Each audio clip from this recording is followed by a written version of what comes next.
नमस्कार विद्यार्थी मित्रांनो. बघा आज आपण बघणार आहोत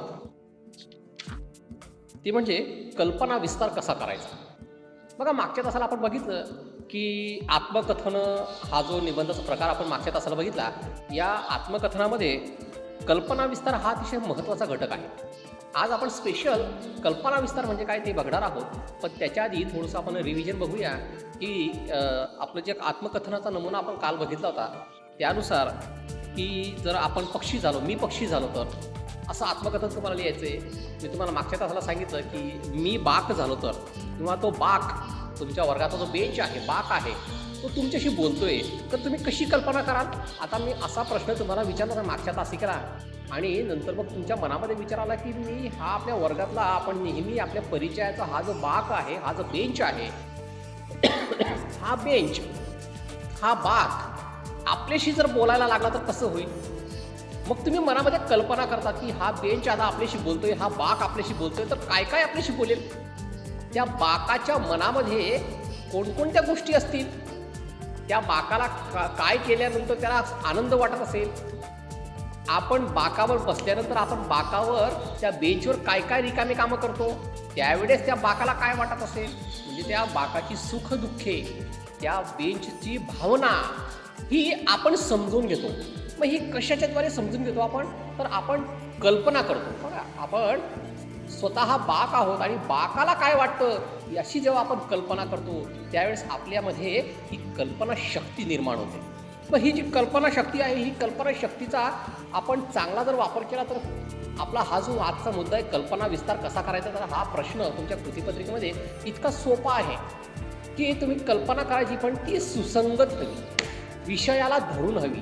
समजा तुम्हाला बाक हा तुमच्याशी बोलतोय अशी तुम्ही कल्पना करताय आणि मध्ये जर का दुसराच एखादा घटक जर का तुम्ही समाविष्ट केला तर तुमची कल्पना शक्ती, तो कल्पना विस्तार आहे तो वेगळा होऊन जाईल.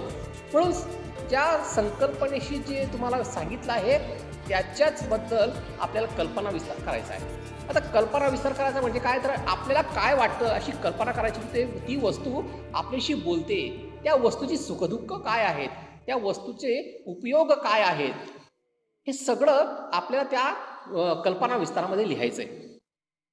मग कल्पना विस्तार हा जो टॉपिक आहे हा आपल्याला आत्मकथनामध्ये उपयोगी पडतो.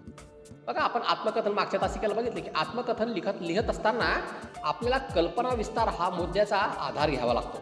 बघा मी जर पक्षी झालो तर, मी बेंच बोलतोय, मी झाड बोलतोय, झाडाचा आत्मवृत्त लिहा. मग अशा वेळेस आपल्याला कल्पना विस्ताराचा आधार घ्यावा लागतो की आपल्याला कल्पना करावी लागते की जर असं असेल तर, जर झाड जर बोलत असेल तर काय होईल, जर झाड बोलतंय तर काय होतंय, तर आपण स्वतः झाड आहोत अशी आपल्याला कल्पना करावी लागते. म्हणजेच आपल्याला त्या गोष्टीचा अनुभव घ्यावा लागतो. आणि नंतर मी तुम्हाला मागच्या तासिकेला सांगितली की परकाया प्रवेश करतो आपण. बघा मागच्या तासात सांगितलं परकाया प्रवेश, की आपल्या शरीरातून दुसऱ्या शरीरामध्ये आपण जातो. म्हणजेच काय, तर परकाया प्रवेश करतो. आणि परकाया प्रवेश केल्यानंतर आपल्या शरीरातून दुसऱ्या शरीरात गेल्यानंतर त्याला काय वाटतं त्या भावना आपल्याला समजतात. अशा प्रकारचा हा परकाया प्रवेश हा म्हणजेच कल्पना विस्ताराचा हा एक महत्त्वाचा घटक आपल्याला सांगता येईल की पण ॲक्च्युली खरामध्ये आपल्याला काही परकाया प्रवेश करता येत नाही, पण आपण तशी कल्पना मात्र करू शकतो. आणि हीच कल्पना करणे म्हणजेच कल्पना विस्ताराचा पहिलं पाऊल आहे कल्पना विस्ताराकडे. मग तुम्हाला सांगितलं की झाडाचा आत्मवृत्त लिहायचं आहे, मी झाड बोलतोय असं समजायचं आहे. मग आपण कल्पना करतात की मी अतिशय लहानसं रोपटं होतं, मग मला कोणीतरी त्या जमिनीतून काढून मोठ्या सुपीक जमिनीत लावलं, मग तिथं मला थोडे फुलं आली, थोडी मोठं झालं, मला कंपाऊंड केलं गेलं, मला ते सगळे त्या गुरांपासून माझं बचाव करण्यासाठी माझ्या आजूबाजू काट्यांचं कंपाऊंड केलं गेलं. नंतर मग मी मोठा झालो, मग मला फुलं लागली, नंतर फळं लागली, माझ्या सावलीमध्ये लोक येऊन बसू लागले, गाई गुरंसुद्धा त्या सावलीमध्ये येऊन बसू लागले, माझ्या अंगा खांद्यांवरती पक्ष्यांनी घरटी बांधली. मी ऊन वाऱ्या पाऊसपासून जे पक्ष्यांचं आणि माणसांचं त्याचबरोबर या गुराढोरांचं सर्वांचं संरक्षण करतो. अशा प्रकारची स्वतः आपण झाड आहोत अशी कल्पना आपण करतोय आणि आपण हा निबंध पूर्ण करतोय आत्मकथनाचा. पण आत्मकथनाचा निबंध पूर्ण करत असताना आपल्याला कल्पना करणे किंवा कल्पना शक्ती असणे अतिशय आवश्यक आहे. आणि मग हा जो कल्पना विस्तार आहे तो कसा आहे, तर याच संबंधी काही 5 मुद्द्यांकडे आपण बघणार आहोत. त्यातील पहिला मुद्दा आहे की कल्पना प्रधान लेखन कौशल्याचा उद्देशच कल्पना करता येणे हा आहे. हा प्रश्न तुम्हाला का दिला गेला आहे की तुम्हाला कल्पना करता यायला पाहिजे. तुम्ही इतर ज्या गोष्टी आहेत त्या इतर गोष्टींमध्ये परकाया प्रवेश तुम्हाला करता यायला पाहिजे. म्हणजे काय, जर तुम्हाला एखादी निर्जीव गोष्ट जरी सांगितली, निर्जीव वस्तू जरी सांगितली, तरी त्या निर्जीव वस्तूमध्ये तुम्ही ती सजीव आहे आणि ती वस्तू तुम्ही स्वतः आहात अशा प्रकारची कल्पना करता आली पाहिजे. म्हणून हा प्रश्न तुमच्या कृतीपत्रिकेमध्ये समाविष्ट करण्यात आलेला आहे. म्हणजे काय, तर कल्पना प्रधान लेखन कौशल्याचा उद्देशच हा आहे की तुम्हाला कल्पना करता आली पाहिजे. त्यानंतर दुसरं आहे की हा कल्पना प्रधान निबंध तुम्हाला कल्पना विस्तार करायचा असतो तर त्यावेळेस त्या शीर्षकामध्येच त्या मुख्य कल्पना त्या शीर्षकामध्येच दडलेली असते. बघा, तुम्हाला जर का कल्पना विस्ताराचं काय लिहायचं असेल तर त्या कल्पना विस्तार निबंधाचं जे शीर्षक असतं त्या शीर्षकाचंच मुख्य कल्पना असते. मी पक्षी झालो तर, मी मोबाईल बोलतोय. बघा, आपल्याला लगेच लक्षात येतं, ते शीर्षक वाचल्यानंतर, नाव वाचल्यानंतर आपल्याला लगेच लक्षात येतं की या कल्पना विस्ताराचा मुख्य विषय काय आहे. म्हणजे काय, तर शीर्षकामध्येच त्याचा मुख्य विषय दडलेला असतो. त्याच्यानंतर तिसरा मुद्दा सांगता येईल की एकातून दुसरी कल्पना अशी कल्पनांची साखळी लेखन कौशल्य वाढवते. बघा, एका कल्पनेतून दुसरी कल्पना सुचत जाते आणि अशा कल्पनांची एक प्रकारची साखळी निर्माण होते. एका कल्पनेतून दुसरी कल्पना, दुसऱ्या कल्पनेतून तिसरी कल्पना, अशा प्रकारची कल्पनांची एक साखळी निर्माण होते आणि यातूनच तुमचं हे जे लेखन कौशल्य आहे कल्पना विस्ताराचं हे वाढत जातं. बघा, पण ही जी साखळी आहे ही विषयाशी सुसंगत हवी.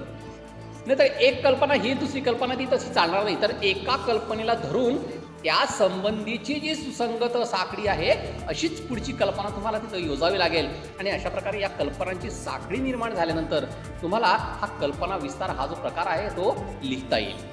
त्याच्यानंतर चौथा आहे की कल्पना वास्तवाला धरून किंवा गमतीदार असावी.